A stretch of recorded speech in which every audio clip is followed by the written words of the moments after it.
Hello friends, it's Grace and welcome back to another video.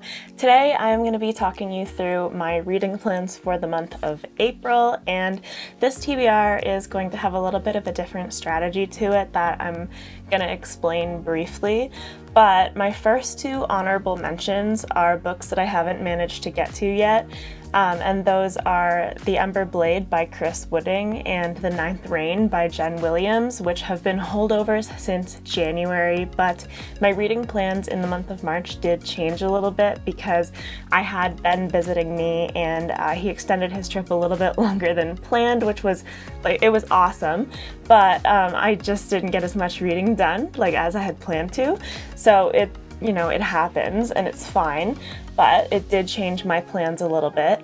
And the other thing that I'm doing this month is I'm kind of trying to really have a diverse TBR because I want to still read a lot of fantasy, but I've wrapped up a couple of series that I wanted to finish, and I also want to try and balance myself better and make sure that I'm not gonna get any fantasy fatigue and kind of just make sure that I'm branching out the way that I want to be. So with that said, I still have two big fantasy reads planned this month, the first of which is Ship of Magic by Robin Hobb, the start of the Live Ship Traders series, and some of you probably will remember that this was on my March TBR as well, but when I talked about my plans changing, this was one of the things that changed because Ben and I are actually going to read this together along with a few other people, and we both decided that with him being here, it wouldn't really work for us in the month of March, especially with some plans that he has for school and some reading that he has to do.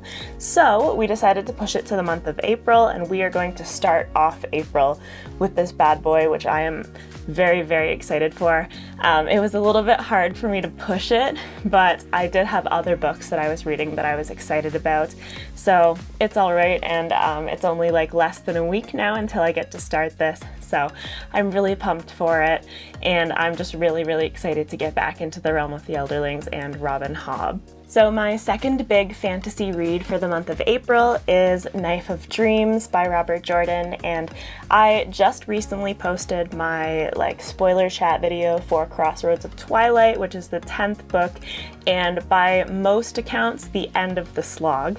So I am really, really excited for book 11 and to kind of ramp back up in the action and the pacing, and I am hoping that my enjoyment of the series hit a low point with book 10 and that we'll start to get some more movement and some, I guess just me being able to track the fact that I'm going to start to get some payoff for some of these plots that we have been exploring and following for multiple books now that didn't really have a resolution in Crossroads of Twilight. But I am ready to continue, and I do have faith in the rest of the series, and yeah, this is a rather hefty book. It's not close to the longest in the series or anything, but between this and Ship of Magic, I don't want to commit myself to too much else for the month of April. So I'm gonna get into the rest of my TBR, which is a little bit shorter. And my aim with this is hopefully to have a little bit of flexibility to finish all of the things that I plan and then mood read a little bit after that.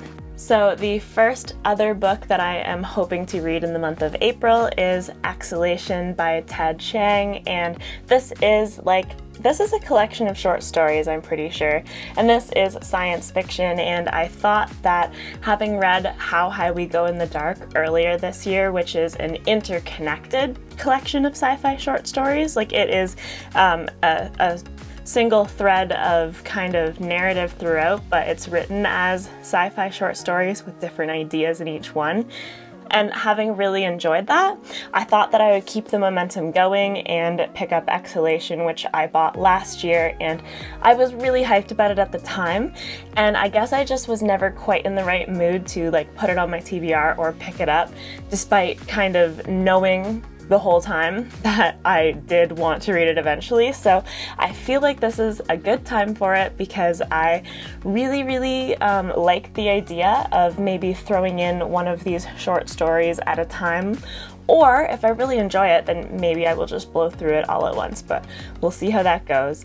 And I really think that this is something that I will love, so I'm looking forward to it. Next up, we have Johnny Appleseed by Joshua Whitehead. And this is a novel by a Canadian Indigenous, I believe that, this novel is about a Two-Spirit Indigenous queer man, and I believe that that is also how the author identifies. So Joshua Whitehead is a Two-Spirit Indigiqueer member of the Peguis First Nation Treaty 1. So this is a novel about a young man who identifies the same way that the author does, and this novel is basically about, it seems like it's about the story of this young man living off the reservation, but he has to go back for the funeral of his stepfather. And so it seems like we follow him in the week or two before he has to go back to the reservation, because he is kind of living two different lives, it seems like.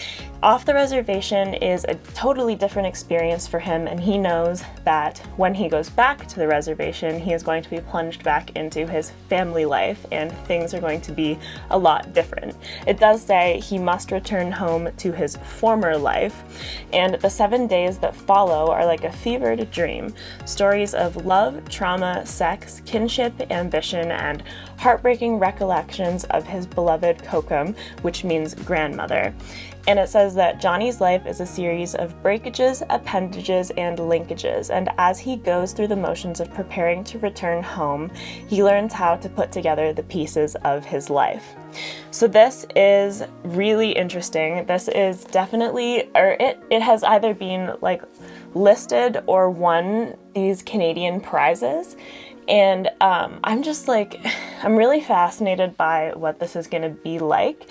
And this sounds like it's going to be really emotional and heartbreaking. And the fact that it's Canadian literature is amazing. And it seems very literary. So not necessarily completely in my comfort zone, but also something that I know that I can really enjoy.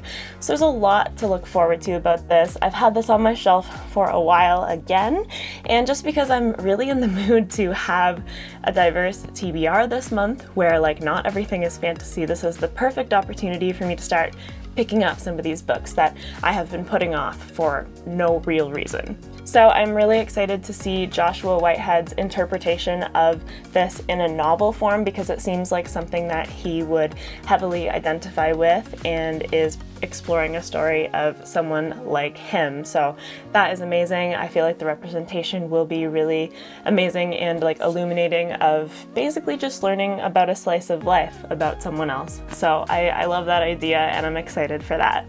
And then the final book that I'm going to put on my TBR for the month of April is People We Meet on Vacation by Emily Henry, and this is another one that I had hoped to read in March, but the reason that I didn't is because I had this on audiobook from the library, and my loan or my hold on it just kind of kept getting pushed back. So actually there were other audiobooks that I had on hold that came available before that one, so I decided to go with those instead and then push this one back a little bit. So I kind of just exchanged my audiobook, like my library audiobook, for a different library audiobook, just because of the times when they became available. So I'm hopefully going to read that, which is a romance and will be my audiobook for the month, because that is sort of becoming my system. I really like to listen to audiobooks on the Libby app.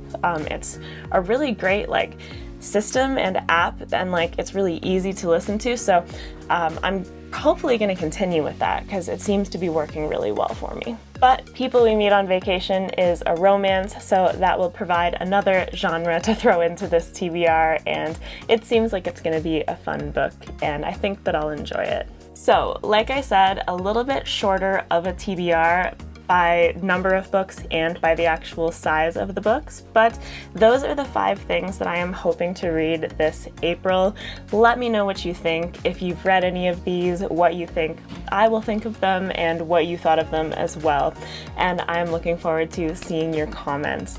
So please like this video if you liked it. I really hope that you enjoyed it. Subscribe if you would like to see more content from me. I post new videos every Monday and Thursday, and I hope you have a fantastic rest of your day. Bye!